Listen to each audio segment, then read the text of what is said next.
I'm so excited about today. I'm here with my friend Mike Michelini from Global from Asia, and we are going to be talking about managing your supply chain and what do you do if you have multiple factories, multiple production lines? How do you streamline your supply chain?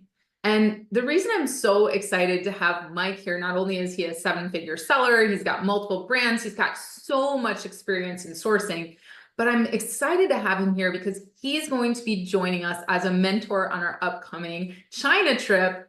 And for those coming on our China trip, or those in the area, or anyone wanting to travel at all, we're also going to be joining Mike's event in Thailand right after our trip. We're going to be attending the Crosswater Summit in Thailand and learning how to source from Thailand and meeting suppliers there and experiencing the culture there. So we're so excited to be teaming up with Mike on that and to be giving everyone who's coming with us not only to China, but the experience in Thailand as well. So welcome, Mike, and thank you so much for joining us. Thank you for having me, Amy. It's really a pleasure. And I'm happy, before recording, we're just saying how it's great to be, collaborating and educating these communities, right? And building up the communities and getting things going. So thanks for having me here. And I'm excited for the Canton Fair trip with you and all the attendees and other mentors. So I'm super pumped. Yeah, it's going to be really cool. I mean, every time we go to China, we do something a little bit different. And the last visit, we went, we always tour the city. We always experience the culture. We always do factory tours. And of course, we attend the Canton Fair. But we always do unique business excursions as well. And this last time, we took a tour of Shein and learned how to sell on Shein. And that was so cool. And then the time before that, Alibaba did a supplier Cool. day for us, and we went to Shenzhen and got to hang out at Alibaba headquarters and eat with them and like have a whole day of presentations and stuff with Alibaba. And this year we are planning something never done before, really, really exciting. I can't even tell everybody about it yet because it's not finalized, but it's really going to be an exciting experience. So Cool. not only that, but we're excited to come to Thailand as well towards the end of the trip there. So very cool. Well, why don't we get into it? Why don't you share your screen and Sure. teach us? We're ready to I learn. can't wait to share. Yeah, I'll share my slides, so I hope you can see it. Yep, looks great. All right. So again, I'll be a mentor at the Canton Fair trip. So if something here is helpful, I'd love to meet with people here and engage. So I'm going to go through something a little bit complex and maybe it hasn't been shared too much. About supply chain management, multiple factories in China and how to get that going. So my outline is a little bit of introduction about myself, forecasting, supply chain, packaging, timelines, case study with Chinese New Year, and some shipping options. So a little bit about myself. This is from when I spoke at Amazon in Singapore. I like this little slide, but um, I have 4 different brands I'm currently selling. 7 figures now for one of them. The others are in 6. And I came to started selling when I was working on Wall Street in 2004. And I got on eBay and my websites and figuring out advertising and everything, School of Hard Knocks, and then ended up leaving Wall Street and going to China '07, where I've done multiple different brands and businesses all around the world. And Excalibur Brothers is one I'm going to share about today. It's one of the brands that I have, and people can look up and see what we're doing with different ASINs. And we started this during COVID, when I was in lockdown in Shenzhen, China. And I'll share a little bit in my presentation today to make it a little bit more engaging. So this is some of the background of Excalibur Brothers brand. It's like a men's gift brand. All the products are made in China. One of my partners there on the top left is Luciano. He's a Brazilian in China. That's when we were locked down in the apartment together. It was a good excuse to really, really grind on this product. But we make kind of various products. So it's not from one factory. There's lots of different factories we deal with for gifts. So like polishing cloths for wine glasses, flasks, shot glass sets, and others. So I've I've experienced this, what I'm sharing today a lot with this brand, because sometimes you work with a factory, it's one factory and you just use their products. But in this case, we kind of pick the product and find different factories. So I'll share some of my examples. But like I said, if it's easy, then it's easy for anybody to do. So working with multiple factories is not easy, right? Even working with one factory is difficult enough. So, but at the same time, I feel a little bit maybe safer from my competitors. I saw actually, Amy, on one of your posts on Facebook recently, about the direct from China now, themes from Amazon, and more people are there's more people nervous. I saw some of the comments on your post about them concerned, like, about their products. But you said in replies, like, if you're just doing commodities, right? That I think the times of selling commodity items, right, is over. So you have to kind of add your own value brand. You have to have a little bit of complexity. So I think we have to learn this. I think it's important we all learn this. So Yeah. again, some of the products, I yeah. completely agree, and we're headed into a time where a lot of sellers are concerned because they're going to be competing directly with factories.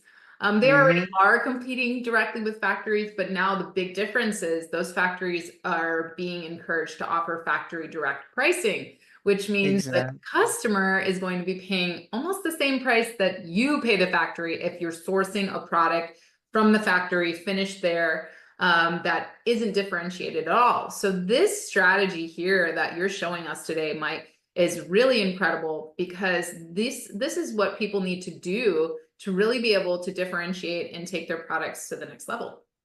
Yep. So I hope to help, but yeah, I mean, it's not simple. And of course, going to the Canton Fair, meeting factories, talking to different people, understanding the capabilities will also help. So here is the flask. So I'll be kind of breaking down. So it's just from a little quote of what I've said. It's critical, right? A lot of people focus on the marketing. Marketing is important, right? Marketing is important. We need marketing, but we also need product development. We need supply chain. So e-commerce, a lot of people say, and a lot of Chinese sellers and Asia sellers, they say you need to master supply chain, or e-commerce is the merger of marketing and supply chain, right? You have to kind of balance both, just like we were saying, Amy, like, especially now with factory direct and others, you have to be good at both marketing and supply chain. Yeah. So basically, you have to realize it's hard, not just for you, but even big sellers. I mean, this is a common topic people are always talking about, and something you or somebody on your core team should be responsible for, right? It's not as easy to outsource this, or you should understand. You should understand this, or at least somebody in your core team should be the supply chain person, not just relying on a factory or a logistics company. You should have some at least core understanding of the supply chain. So inventory forecasting. Literally, I was just in a small group chat with some sellers today about how they do this, and uh, basically, back of the envelope, the gut check are these 4 steps. You do your research first, right? You don't want to launch products. It's so much time and money to launch products, so you should do research. Of course, some of you get frozen in research and never actually launch a product, so you kind of got to balance. You got to kind of pull the trigger, but there's various parts of the research. And then from your research, you should get some kind of an estimate of your initial order. And your initial order, in my opinion, I think most sellers would agree, you're not going to try to make money on your first order. Your first order is more like product research, getting your gut check, making sure you're right on your research, uh, getting that PPC, getting those reviews, getting that traction, getting the velocities, some of the things they call about. And then you're reflecting on your hypothesis in your first order, right? And if it doesn't go your way, you got to cut it. Especially nowadays, it's not getting easier, it's getting harder. So I'm more and more ruthless to cut products that are not that fail in the first order. I just write them off. Even Excalibur Brothers, we're cutting some products that we thought would do better. We run it and then we cut it, but we double down on what works, right? So in e-commerce, I think now it's really about finding the right product. It's very valuable. That's why they sell for multiples. That's why buyers invest in established businesses. To launch new products is not easy, and you got to be ruthlessly cutting ones that don't make it. But once you're certain, at least breaking even on that first order, You want to measure the estimates and start to collect the data, and then go into your reorder and start to make your money, I think, usually on the second order, or at least in my opinion. The first order is really just to get that data, to get that experience. And then you're going to go and work on your yearly forecasts and kind of get to understand seasonality of your product and the trends as well. So I'm not going to get into product research today. I mean, there's lots of whole presentations about it, but you can have some kind of a number system. So this is one of ours for a product we were researching, the watch roll, and we have different statistics. One of our team members does this, and then this is how you're at least making an educated decision about your product. So you want to have some idea before you jump into the market of why you think you will succeed in your launch. And Mike, I think, going back to product research, for all of our attendees of our China trip, what we do is we do these workshops that are private workshops just for our attendees Awesome. leading up to the trip. And we would love to have you do your workshop on product research, because I think Sure. that people going to China and Thailand with kind of a list of what they're looking for. A lot of sellers who've come with us in the past, they always come to China looking for new and innovative ideas. And you can definitely find that at the Canton Fair, but we would love to hear your take on product Yeah, research. I can. And I'd be my pleasure. Yeah, I have some content I can share about that. maybe, Because actually, one thing at the Canton Fair, people haven't have a very broad idea of what they want, but I would say at least try to research a category, or have a handful of products that you're looking for. Because the Canton Fair, like I'm sure we advise our attendees, you kind of got to have a plan, because it's huge. It's multiple football fields, right? The golf carts across the place. So yeah, you should have at least it's some insane. categories. Yeah, we And always, that's why we do the pre-trip training, because we really want to help people understand like how to navigate it and how to go in with a great plan in order to leave with a great list. So perfect. Yeah, it'd be my pleasure to share more about this. So once you make that first order and get that product right, you are going to start to measure KPIs. So everybody always says, "What KPIs?" You can get too crazy with KPIs. There's all this data now, all these tools that give you tons of data. But I feel like it's really three, and what you're looking at is profit. A lot of people forget about profit. Everybody talks about, being a big seller, getting a big number, getting a big revenue. But I mean, if there's no profit, or if it's negative profit, what are you working for? Like I did say, your first order, you might not make so much profit, because I think it's sometimes hard to be profitable on your first order, but you do want to be profitable. And then of course, ranking and velocity, traction, you want to try to be, how are you ranking this product over time? And then market share. You can look at BSR of yourself versus your competitor. So these are some ways you can kind of measure traction and depth of your product and success. The other thing to take into account with your production order is here's a couple of, there's of course always more, and your product, your category might be different depending on what product. But Chinese New Year, if you're buying from China, you'll learn about Chinese New Year, which is almost a month or maybe even more, where factories are closed sometime in Q1, usually like late January or February. Sometimes it can be as late as March. But it's big pressure, right? So usually the factories will be reminding you to place the order before they start to shut down, or before they can, what's their like last order date. So usually it's like a couple weeks or a month to make the product.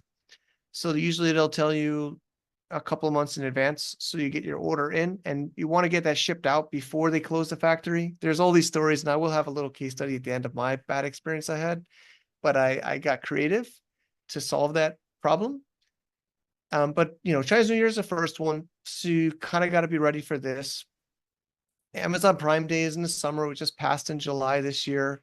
So you kind of want to make sure you're ready for that. There's usually a bump in sales that's happening in the summertime, and then holidays, of course. Q4 is where most sellers make their money. Retailers, both big box stores, I think, as well as Amazon or e-commerce, makes their money at Christmas. Everybody's buying the gifts. Price is not as important. They just want to get the best gift for their loved ones. So make your money at Christmas. That's the time to really make the most. So try to stay in stock as best as possible. now I could add one here, and that is product launches. right? So, Yeah, when you're doing a new product launch, you definitely want to make sure that you have enough to do a sales blitz and that you're kind of forecasting your inventory to match the sales of your closest competitor. And that way, that you have enough to get through that when you're really pouring a lot of gasoline on advertising and inventory. And for those TikTok sellers, we are a TikTok partner and we're helping people launch on TikTok now. And TikTok has tons of sales throughout the year that they help you discount your products, all of that. So definitely seasonally, I love that you've got holiday shopping on here and Amazon Prime Day. So any of those holidays that you're planning for, if your product is back to school, if your product is Father's Day, if your product is Mother's Day, like definitely be prepared for those surges in sales as well. true. Yeah, no, I had a little another nugget. Like, I guess if I've launched in Q4, but normally you want to launch before Q4 if possible, so that you can get some reviews and traction of that new listing, so that you will make more money on. Because I mentioned it earlier, usually your first order you're not making your money. So if you can control it, we try to launch like in a summer or earlier if it's a product we think will be good for Q4, and that way we can get some traction and ranking. And then when Q4 hits, we are maximizing that. But I have launched in Q4 and it has worked, of course. But yeah, it's all different strategies and we don't have full control.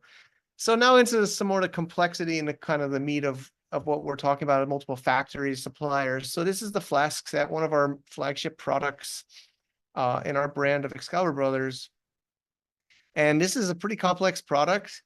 So it does look somewhat standard. You could search on maybe Alibaba and see maybe somewhat similar, but we customize it quite a bit. So we bought the stainless steel. A lot of them they use a PU, polyurethane, not genuine leather. So we wanted to use genuine leather. We decided for this brand, there would be genuine leather in the brand. So all products would use genuine leather. So we couldn't find a supplier that had the quality stainless steel. There's also, it's not showing in this picture. We also engraved the bottom with our logo in cursive. We think it looks pretty nice. I'm trying to see if I have a picture of it. So yeah, we customized it from this stainless steel 8-ounce to put our own engraving of our logo.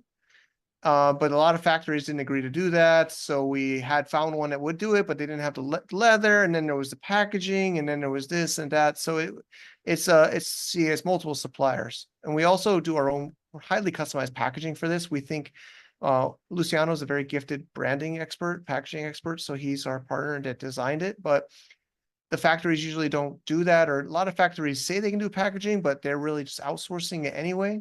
So one hack we like to do is we have one packaging supplier in all of China for at least per brand. And then we use that one packaging supplier to then send to all the different factories, and then they assemble it at the factory. So that way you don't have to explain your packaging requirements to all your factories. You just send it to them and maybe explain to them how to assemble it. So yeah, so as you can see, we also have different card suppliers, and we have even this little mini cloth. We put a little cloth because it costs like 20 cents for this little tiny square cloth that we also have stamped our logo in, and we believe it increases the perceived value of the brand. Rather than spending like 50 cents on because people pay 50 cents a click on PPC, right? We put a 25-cent item inside the package. Even if you get one extra customer every we believe it just adds enough value to differentiate. So we can show it in the pictures. I don't even have, I actually have one physically with me, but basically we put that, I'm not showing it on this picture, but we put all these different pieces inside of it to just show the value, but it makes it very complex. Another part to take into account is of course there's more places, but I think generally in China there's two major hubs. I don't know if you agree with me, Amy, but I think there's two major hubs. I call it like Ningbo and like PRD, Pearl River Delta, or Shenzhen, Guangzhou, or the south. Of course there's stuff in maybe Xiamen, and there are stuff in inner China, maybe in North Beijing, but most likely you're going to see FOB Shenzhen, FOB Ningbo, maybe FOB Shanghai, maybe, or FOB Guangzhou, maybe, but most likely you see like Shenzhen or Ningbo on your quotes. So just to give people an idea, this is about a 2-hour airplane away from each other. So the Canton Fair is also down here in the south in Guangzhou, where we'll be. But Ningbo is also very popular.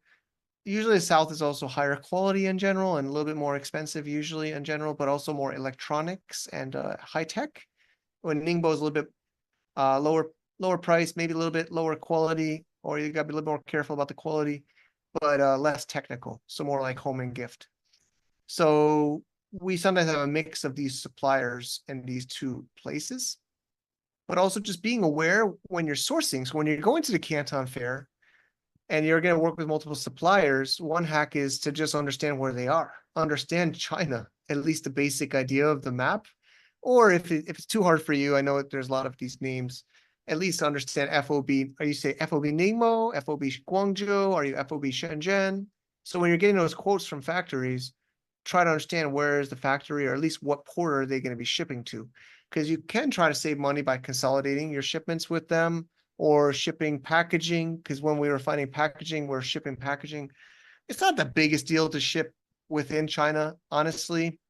But of course, it adds time and it adds money. So one hack I would say is being aware of where your factories are located and being And aware of, just the distance and the that complexity. being said, everyone who comes on our trip with us gets training on how to talk to suppliers, how to understand these logistics.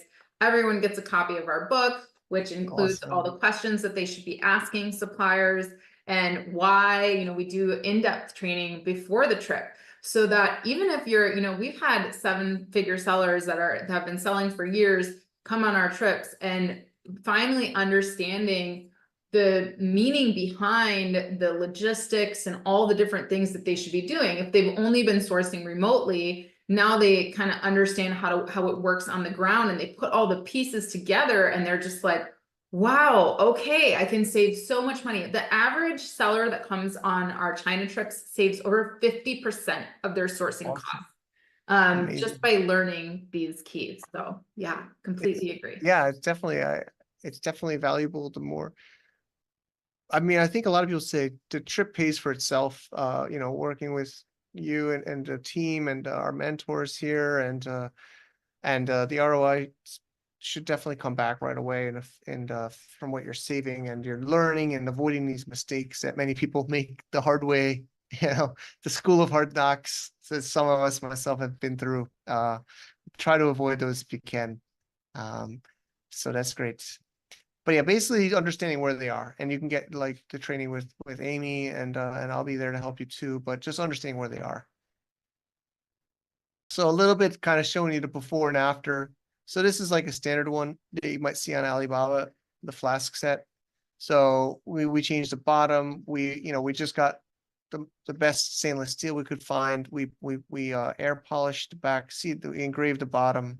We put genuine leather on it. We stamped our logo on the bottom here. We changed the background to a red. We have like a crocodile outside box. So this is like adding high perceived value. So this product's one of my favorites. I like to share about it. Please don't copy me.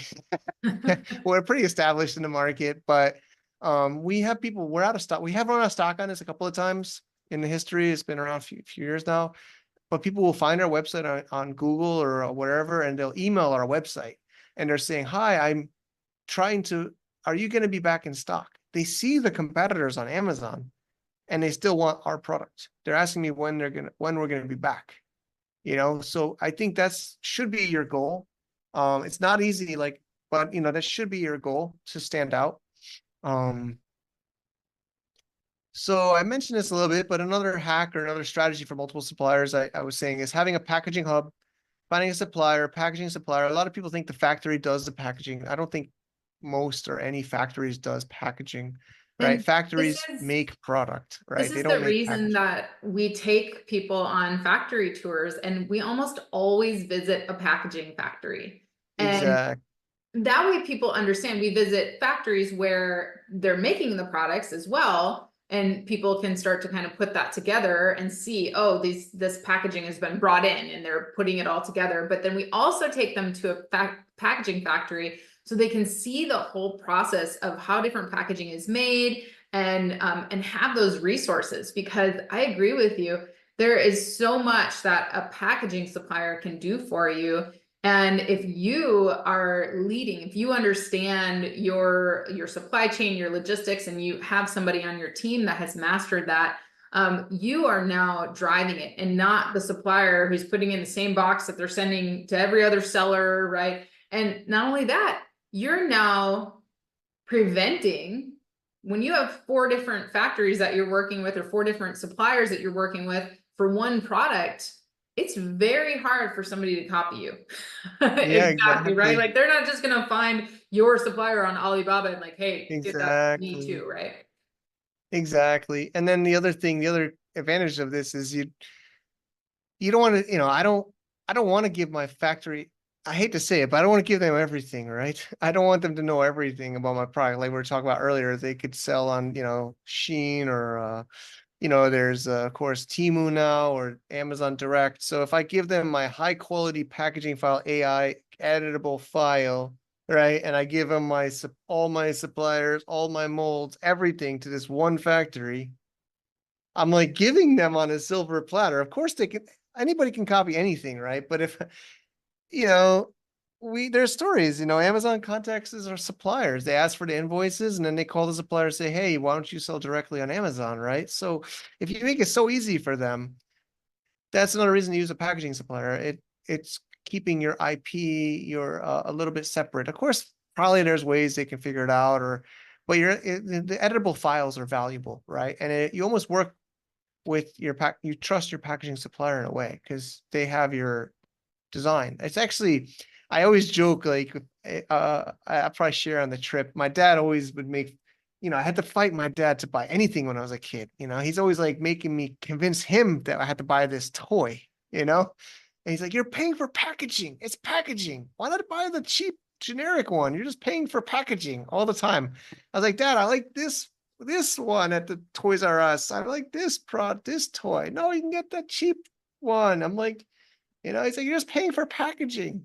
But I think it's true. I mean, it's not fully true. Of course, we also do we also invest in quality control and we throw out defects and we honor some returns, etc. in other parts, but packaging is a huge part of your brand. So you got to take it serious. So I'm glad that the attendees will be able to go to a packaging supplier. I think understanding packaging is very important. I think people think that factories can just do any packaging you want. So this is an example of another packaging we did.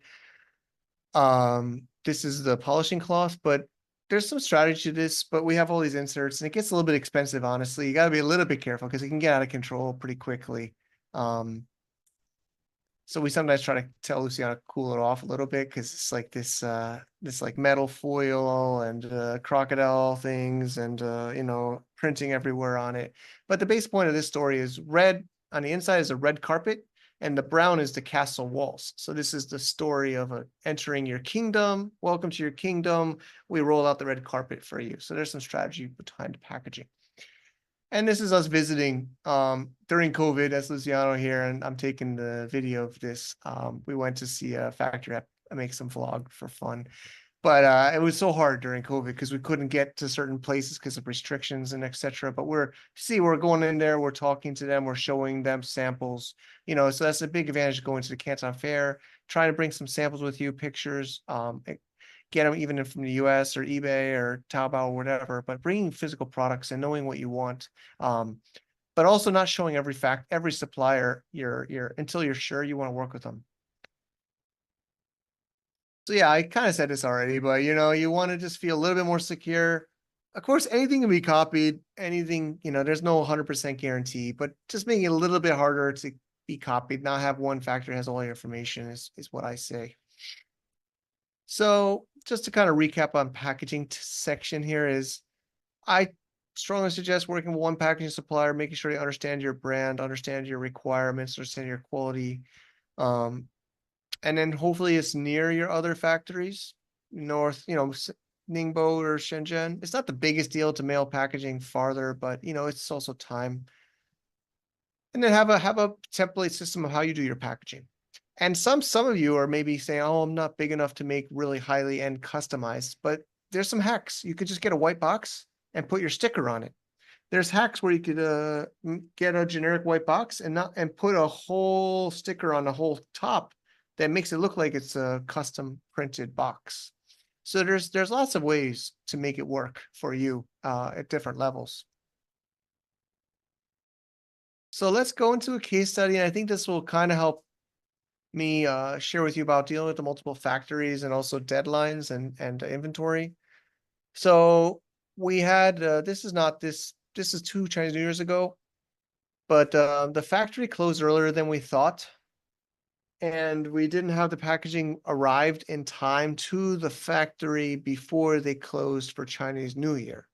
So it was actually the flasks, and we were going to run out of stock for sure if we didn't ship this January, because it's going to wait, you're going to basically lose a month or two, right? If you miss Chinese New Year, you're going to miss at least a month or maybe a month and a half, because it also takes time to get things restarted after Chinese New Year.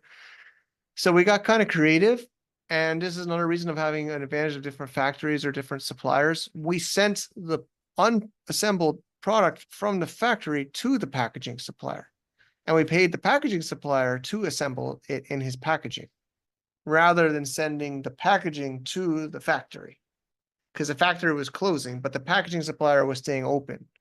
These also was just more hospitable or welcoming or flexible, but I think he was also staying open another week longer. Some factories close earlier.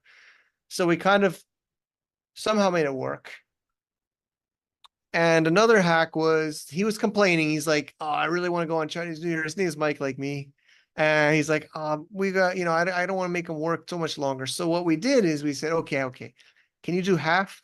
Can you package half and help us get half of them out, and then leave the other half in your facility, and then assemble them after Chinese New Year and send out the other half?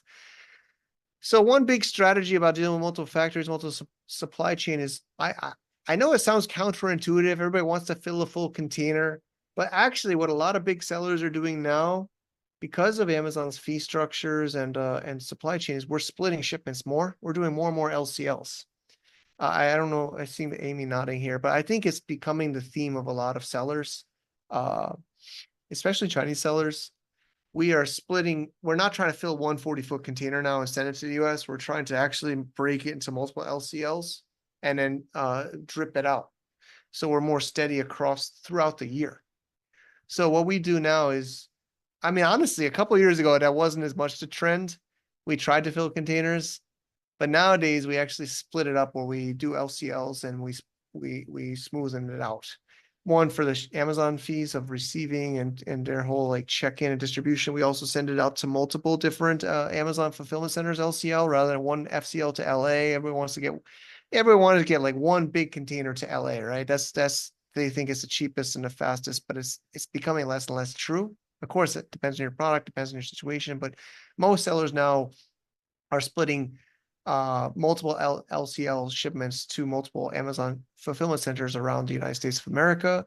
So East Coast, West Coast, Midwest, rather than trying to get one big container to LA, then splitting it in a 3PL or using other ones. So that's one thing we've been doing, is we're trying to send LCL from China to multiple fulfillment centers. But in this case study, it worked out that way, where we just had them say half, just get half out before Chinese New Year, and then the other half after Chinese New Year. So I hope this is some helpful strategies. I'm not sure how I'm doing on time here. But this is just a more text heavy. When I did this for Amazon, I did this for Amazon Global Selling in Singapore, a version. I've updated slides for our session today, but they wanted me to kind of have this text heavy. But I feel like I verbally said a lot of this, and you can share the slides. But the other thing is, you don't always try to maximize profit. Like I said earlier, especially in your first order, maybe even your second, you're not trying to you maximize profit later. So sometimes you want to stay in stock. In my opinion, you want to stay in stock at almost all costs. That's why during COVID, people were spending like $20,000, $30,000 on a container, because they didn't want to run out of stock. Because it's very hard to get started again if you're out of stock. Of course you can, and we've done it ourselves. But the name of the game is to stay in stock at all costs, or at least get back in stock as soon as possible. Because then if you're out of stock, it's okay. I mean, it's not. But if the longer you're out of stock, the harder it is to kind of relaunch your product. So I don't know if I want to read all, I don't like to read all.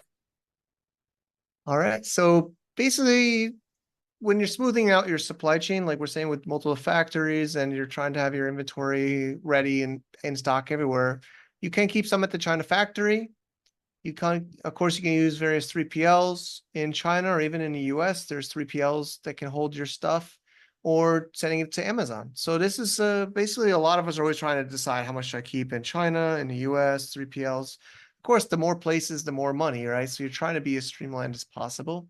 And usually the factories will hold it for you for a while, maybe not forever, but usually I would suggest keeping it at a factory if you have extra stock and then getting it in to the West Coast or central US as you can. So then, as I mentioned, LCL, I'm not sure everybody understands all the acronyms I'm saying, but LCL is less than container load, FCL is full container load. Of course, you can send it by air. And I said, like, sometimes you have to airship, even if it's expensive, because you don't want to run out of stock. You run your numbers. You might lose some money, but you sometimes need to sacrifice the short term for the long term. So you might actually airship heavy product just to stay in stock, especially in Chinese New Year or other times. So this is just various things to keep into account when you're deciding your shipping options. Or you can, like I said, you can get creative, send some by air, some by sea, if you really want to get some stock in there faster to save running out of stock. Receiving in Amazon, I think we'll talk about this in the Canton Fair for sure, but basically air from China is a few weeks, could be faster. Sea is usually, 2 months, maybe a month and a half. This is from door to door, right? There's customs and others. And then as we're talking about, I know you talking about, Amy, we chat a little bit about it. There's now this new D2C from Amazon to China, which is developing, and I'm sure they're gonna have some kind of like warehousing solutions for FBA from China and at some point in the near future. But again, the main point here is really multiple factories, more complexity is going to be more cost, and you're not always going to get it perfect. You're going to have to choose sometimes a short-term loss for a long-term branding or profit long-term or ranking. So you got to basically always decide: do I stay in stock and keeping quality product, right? I always pay for QC. I always want to make sure the product's good and arriving on time to be consistent in my supply chain. Just a little funny picture in a Canton Fair. I can't wait for this with Amy. And then you're just really forecasting your supply chain. There's not really magic softwares that I use. I mean, some use Sellerboard. I use Sellerboard. It somewhat helps you. I have people dedicated on the team that are watching our inventory levels and our sales comparing to last year and trends. But basically, you're just trying to balance, in China production and US production, as well as the costs. A little soft plug is I'm also a shareholder recently in easychinawarehouse.com, which can help you with some of this with storing your stuff in China and shipping D2C for your own Shopify store. So what some people do is they keep some of their stock in China to sell internationally D2C or even to the US, which even Amazon seems to be doing now. But I'd love to talk to you more about that. Of course, as Amy mentioned, we have our Crosswater Summit after the Canton Fair trip. I'd love to fly with you after our Canton Fair trip with Amy to the Crosswater Summit down in Thailand and extend a trip. But I'm super excited again. It's a little picture when I was at the last Canton Fair. I'm excited to come back. I'm here in Thailand, so I will be meeting you all with Amy in October. I'm super excited to see you all, and it's a truly life-changing experience. I remember my first trip, and it definitely opened my eyes. I love how you have the picture with the police officer security. People Yeah. are always doing that on our trips. They're like, oh, how many guards can we get a picture with? So me and Susie on the last trip, we got a picture with like 12 of them. And they were Awesome. so happy to take a picture with us. It was so fun. It's So great. Okay. as Mike said, if you guys want to join us in China, you can go over to amazingathome.com/China and you can learn all about our 10-day sourcing trip. And, there's just tons of great information here. We've got lots of great mentors coming on the trip, including Mike. And you can learn all about the Canton Fair phases, and our travel dates are October 24th through November 2nd. and you can kind of read about the schedule, what we do during our trip. And we've got some great videos from our last trip, all the things that we experienced. We did a port tour in Guangzhou. We visited Shane headquarters. We always do a Pearl River cruise. We always do some city excursions, explore the food. So definitely check out our videos. And it's an all-inclusive sourcing trip. So you just got to get yourself to China, and we even help you with all of that. We help you understand your visas, everything like that. We have a little photo gallery here from all of the fun things that we do. That's actually the Canton Fair complex there. Yeah, there's just some really great times. We always have little mastermind sessions and in the lounge together, and it's just a great time. So check it out. We also include, again, before you come, we do these pre-trip trainings. You get access to my course library on my website as well to get more in-depth.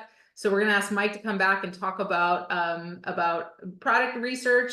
And our spots are really limited. So, we don't take everybody on this trip, and people are already signing up, and prices are great. The prices may go up because hotel prices go up. So get in while you can. We also have a coupon code.